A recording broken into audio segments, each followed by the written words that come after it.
Assalamu alaikum, everyone. Welcome back to Mindful Moments. My name is Farah. I am your host as usual. I hope you're well. I hope you've had a great week and a great Jummah, great Friday. Today we are carrying on with our domestic abuse series. It's been heavy and it's a heavy start for the year, definitely, but very worthwhile. I think we've had some great guests and great perspectives from different angles on this really serious and important topic that affects a lot of people in our communities. I'm sure anyone listening probably knows of someone or has had personal experience possibly with domestic abuse. It's unfortunately a lot more common than we'd like to believe. And of course, as you know, we always like to talk about topics specifically within our Muslim communities and things that are a bit more culturally and spiritually or religiously sensitive, and to help our community in any way we can. If you would like to, this is a recorded show, but if you would like to give your opinions or insights, please do contact us on Inspire FM, either via our Facebook, social media, WhatsApp. You can also email us at info@inspirefm.com, I believe. No, .org, sorry. I am doing this off the top of my head and it's a busy day for me at work today. Anyway, let's get on with the show. Also, if you'd like to get in contact with our guest or get any more information about the organization that our guest works with, again, you can reach out to us and we'll be happy to help you in any way we can. So let's introduce my guest today. Her name is Syeda Reza, and she works for an incredible domestic abuse charity and helpline called Nour DV. That's NOUR DV, and has been working there for, I'm not sure, but I will ask my guest when I introduce her. So, Assalamu alaikum, Syeda. Wa alaikum salam. How are you doing? Alhamdulillah, very well, thank you. How are you? Good, thank you. Yeah, alhamdulillah, I'm well. Thank you so much for joining. How's your week been? Alhamdulillah, it's been good. Just come off annual leave. So yeah, Nice. It's been really well, alhamdulillah. Okay, and that's annual leave from your work at Nour? It is, yes, it is. Okay. How long have you been working there, Syeda? It's been, I think it's coming up to 3 years now. Alhamdulillah, it's been good. Mashallah, mashallah. And I mean, I'm sure you have an incredible amount of experiences and stories and insights to give. We'll try and get as much of that in today's show as possible. So what exactly is your role at Nour? And am I correct in saying it's a specialist organization for domestic abuse for women? Yeah, you're right in saying that. So my role is support and advocacy lead, which basically means I overlook all the support services that we have within our organization. I'm kind of the first point of call for clients who are coming in looking for support, whether they're in the abuse or they're looking to get out or they have left. So we deal with all areas of support with anyone who's dealt with any form of abuse. Okay, great. And sorry, I think I miscommunicated. It's not a helpline, but how do people reach out to you typically? Yeah, so it's not a helpline. It's typically we've got an email account, a support email account, and that's sort of our first point of call. We liaise with clients. Okay, nice. So you're obviously quite frontline. What made you interested in it? I'm assuming it gets pretty heavy. The work I do with Seeking Sukoon and the mental health, the clients we have with various mental health issues and backgrounds, it can get quite heavy. What got you interested in doing this as your main job? So my initial background is education, but I wanted to move from that. Now I've had personal experience with abuse, which is sort of where my interest came from. I always wanted to work within an organization that helped women with abuse. And I stumbled across Nour after I got my divorce, and it was like, oh, this is amazing. I'd love to be a part of this. So I initiated with, I was a volunteer. And then having doing that for a couple of months, I was offered a job as being a support worker. And then just recently I was given the role of support and advocacy lead. Nice. Well, I'm sorry. I'm sorry you had that experience, and unfortunately, for a lot of us in this field of domestic abuse and helping people, women and men as well, who have gone through this, it's unfortunately triggered or initiated from our own personal experiences or someone very close to us that's gone through it. I'm assuming yours was in a marital situation in terms of Yes, abuse. yes, it was. Married very, very, very young. It was a long, good couple of years of abuse. Yeah. Wow, and it happened very young. Can I ask how old you were? Yeah, so I was 19 when I got married. I was really quite young. And it was to someone a bit older. But it was just abuse pretty much from 2 weeks after we had got married. That's when it had started, and it was ongoing for about 9 years, I'd say. 9 years. Wow. Okay. And gosh, I can't even imagine. I don't even know where to start with that. What's the thing that helped you leave?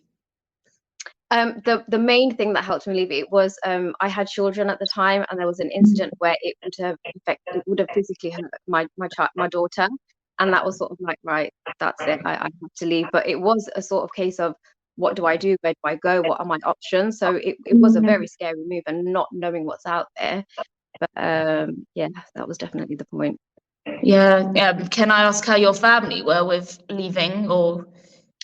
So initially I didn't tell them. They weren't aware of what was going on. I think I had a fear of letting them down almost, the whole cultural thing, once you're married, you're Yeah. married. But they were more than supportive. Alhamdulillah, they helped me. To be fair, it was thanks to the family that I was able to leave. So yeah, that was a bonus thing. What do you mean? Thanks to the families, and they helped you leave Yeah, physically. Okay. Right. physically, Right. it Okay. was, yeah, I had left. I was sort of living with my mom for a while, and they had looking for houses for me to move into, kind of the active help that I had to be able to give me the Mm. courage, I guess, to leave. Right, yes, I think we do we undermine how incredibly important a support network is in these situations for women who have gone through abuse, and the fact that the people closest to them need to really believe them and support them and not doubt them when they're going through this experience. So that was almost 10 years ago now. So or longer, sorry, was it longer than Um, that? it Sorry, I'm that's not trying to figure out how old you are. I don't want to give that away. No, That was probably is coming up to 6, 7 years ago now. okay. Just to understand in terms of how perhaps this landscape of domestic abuse and how it's received by the community, the topic itself, do you think it's changed? 100%. It has totally changed. I think what I dealt with back then, I did get a lot of negative backlash, not from my immediate family, but the Yeah. community in general. To see Mm. how it has changed now, I feel like it's not so much a taboo topic like it used to be. People are speaking about it more, and they're more open to it. But it's unfortunate because we're hearing about a lot more cases. Like within my work, a lot of the clients that we have, they are predominantly the South Asians, and we're hearing about a lot of cases, a lot more now, which is great. We're talking about it, but at the same time, it's sort of bittersweet that there are a lot of people who are suffering through this now. Yeah, I think I remember in one of my first episodes of this series of talking about the stats and how the stats have increased of domestic abuse, but that could also be just because more women are feeling brave enough to report it and reach out for help. So I guess that's could be varying factors, hopefully not increasing in terms of number of cases, but okay, so in terms of the cases, what sort of, I mean, you must get a complete spectrum of women coming to you with various different cases and experiences. What do they come to know about? Because in my head, and Habiba from last show was saying women may not necessarily feel comfortable going to the police as a first point of contact out of fear of something happening to them or their children, or so what's the reasons that women actually reach out to Noor for? So, I mean, again, like you said, we have a whole spectrum of clients. I've dealt with clients who are in the abuse, but they're not sure if it is abuse. They think it is, but they're not sure. And then we go all the way to the point of clients wanting to leave. Then we've got clients who have left.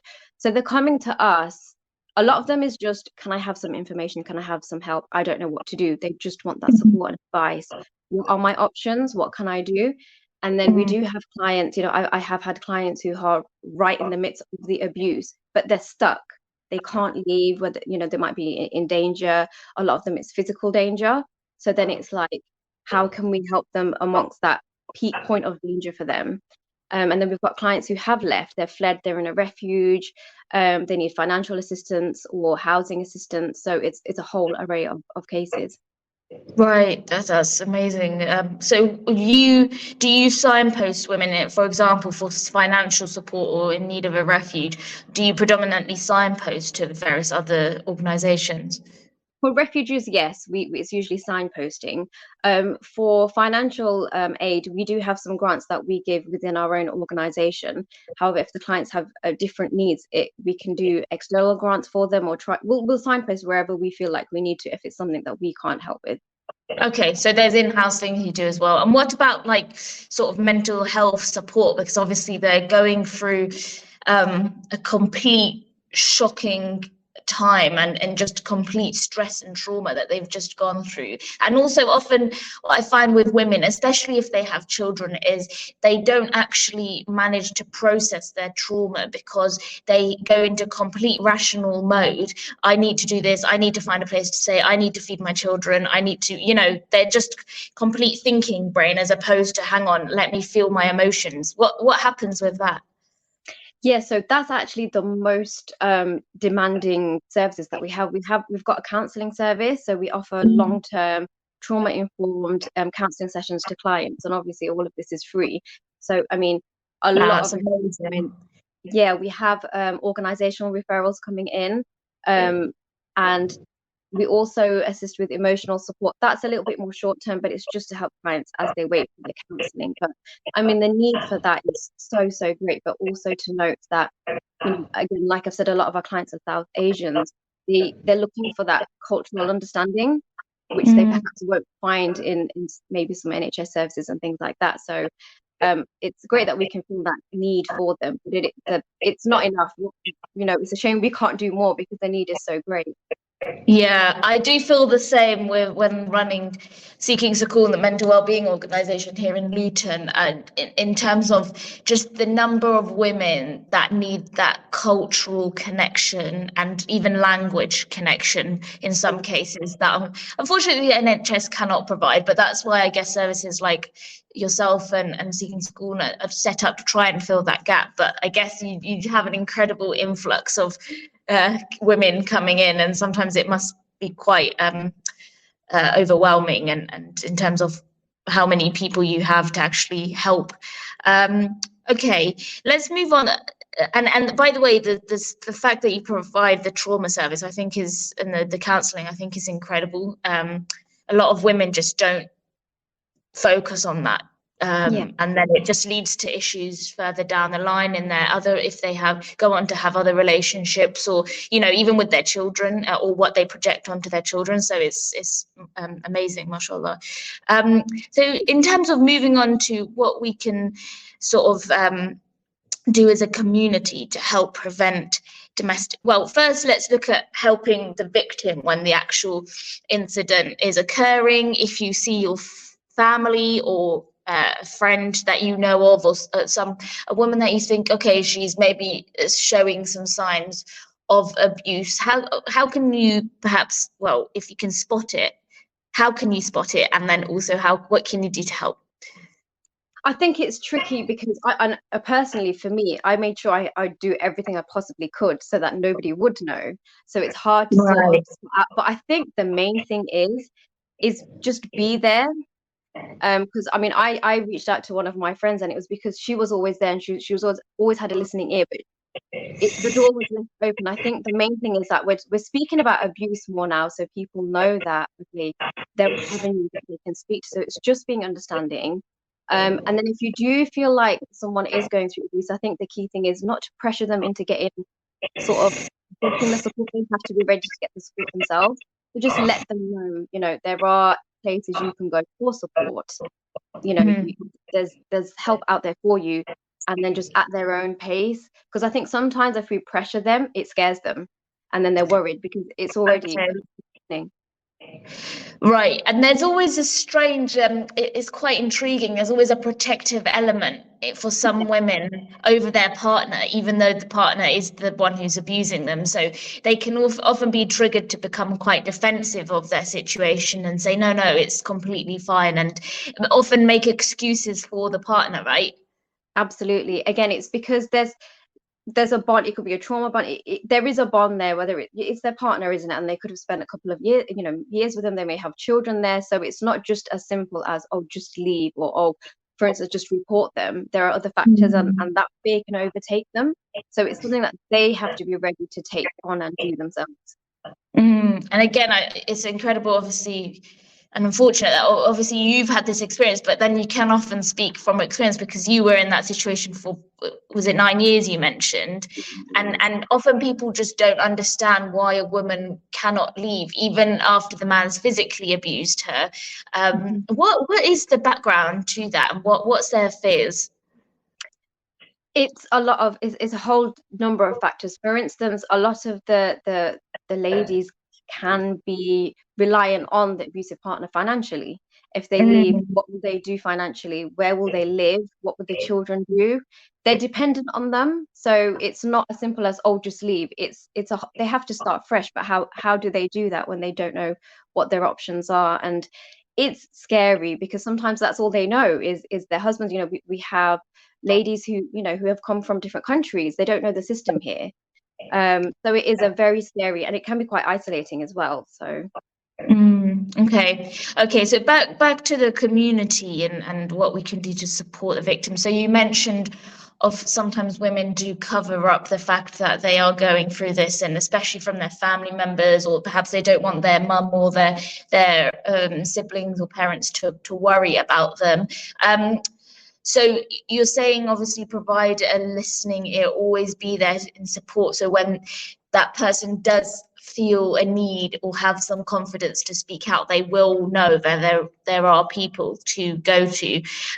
In terms of our community, our mosques or Islamic figures, scholars or teachers, what role do you think they have you had much interaction with them, or any exposure to their sort of role in dealing with these issues in domestic abuse? yeah, so recently I have seen an increase in mosques who are. I know there's a couple of mosques that hold workshops, for instance. I was part of one where we delivered a training on what abuse is. So the Right. community who go to the mosque can come and learn about what abuse is, and then it's also just actively engaging with the community so that they know you can come here if there's information you want, if you want to know about support services. So I think it's important for the community as a whole, like places like mosques and scholars, to be open to that, doing training or speaking about it. Or I know some of them hold like crisis cafes, almost like, whether it's every weekend, it's a place where people can come just to speak and get some information. I think it's the whole thing as a community. If we get together to put those options out there, then it's an avenue for people to take.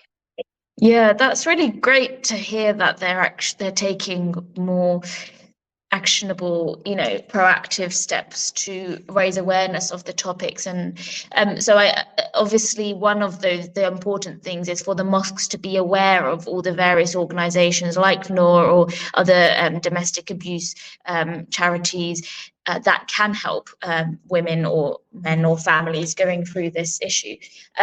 You were mentioning the workshops. I'm interested to know if that was open to men as well, or was it just for women?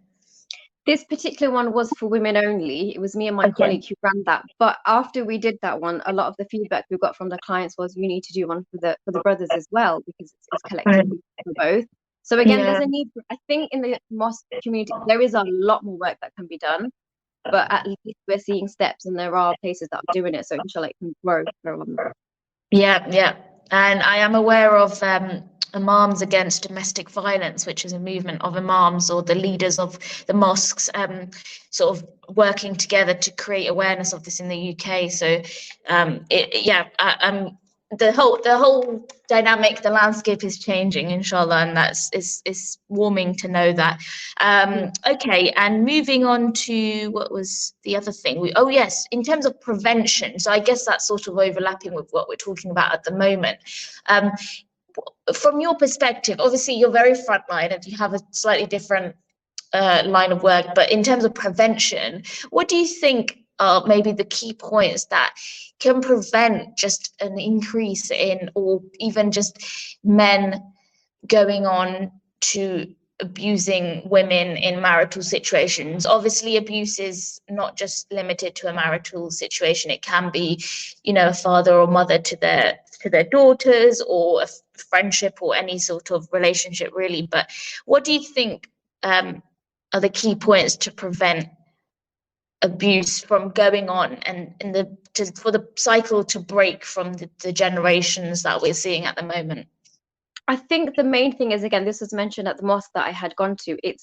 It's knowledge, it's talking about it, but also equipping people with the tools. So one thing is recognizing what a healthy relationship is, a non-healthy relationship, and an abusive relationship, because they are three different categories. So it's almost like giving, especially the youngsters as well, because as the generation are growing up, equipping them with the knowledge of, hold on, this is how a relationship would be, whether it's with your siblings, your mother, your spouse, and then just being more active within the community to sort of speak about things more, because I think in the past that hasn't happened. So in my generation, it was, no, you don't talk about it.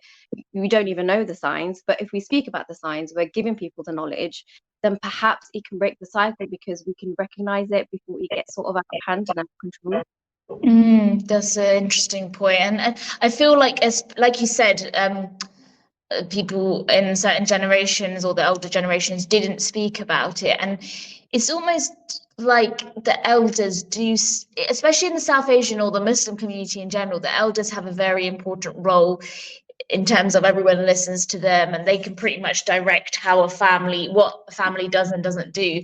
And it seems, I know a lot of people focus on the younger generations coming up and, to help them and prevent abuse there and inform them. But also at the same time, the elders have such a bearing on the families that sometimes it may be worth holding some sort of workshops, or not even workshops. I just don't feel like that will work for the older generation. Maybe like shy or coffee mornings, in the mosque or in the centres where all the older women or the aunties or the uncles congregate, and to give in some talks there, and in that sort of situation. What do you think?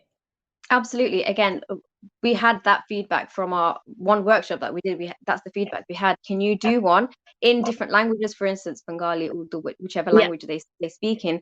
Just again, giving them the knowledge and equipping them, because that's what they need sometimes, isn't it? They just need to be spoken to, or even heard. I mean, there were clients that we have that are elderly as well, that are coming to ask for support now.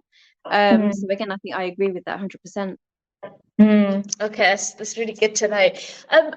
So Syeda, in terms of your personal experiences, obviously you've been through a lot, a whole journey, and some of it starting with your own personal experiences. What's it been like for you, and how, looking back, how is that been? Just now you're here working for, I'm not for, you do part-time, right, in Noor, but that's your sort of main role at the moment, as well as being an incredible mother. How do you look back at it all and see where you are now and see what's going to happen in the future, inshallah? I think that's something I've only recently been able to do, because I don't know, I try and prevent myself perhaps sometimes from looking back. But when I look back, I just think there was light. At the time, I didn't see that there was going to be light, but there is now. And then to be able to be working in this and giving ladies the help that perhaps I needed, that I didn't find, and being able to understand where they're coming from, it's amazing. But then also to again, start fresh. the kids are happy, and again, it's that safety, knowing that it's fine, we made it, like life's fine now, let's go out and help everyone else now. It's been a journey, but you know what, it's always alhamdulillah. Allah's there, Allah helps, Allah provides and protects. But Inshallah. I always feel like it's a bit of, is that saying that everything Allah gives us is a blessing, even when it seems like a complete crisis, because we are then at the service of other people with our experiences. Often, unfortunately, our experiences are the best qualifications. Syeda, I'd like to thank you so much for coming on and taking your time out of your busy schedule to share your insights. Inshallah, if people want to contact Noor, how can they get in touch with Noor? Yes, so we've got our website, we've got email address, so you can do Noor DV on Google, it will come up, and we've got a support email address as well, which is support@noordv.org.uk. One of our support workers will be in touch with anyone who needs support. Okay, Jazakallah khair. Thank you so much, and thank you everyone for listening in. I will see you next time, and we'll be continuing our discussion on domestic abuse, and the series will be coming to an end soon. Jazakallah khair, Syeda, and everyone have a great weekend. Assalamu alaikum.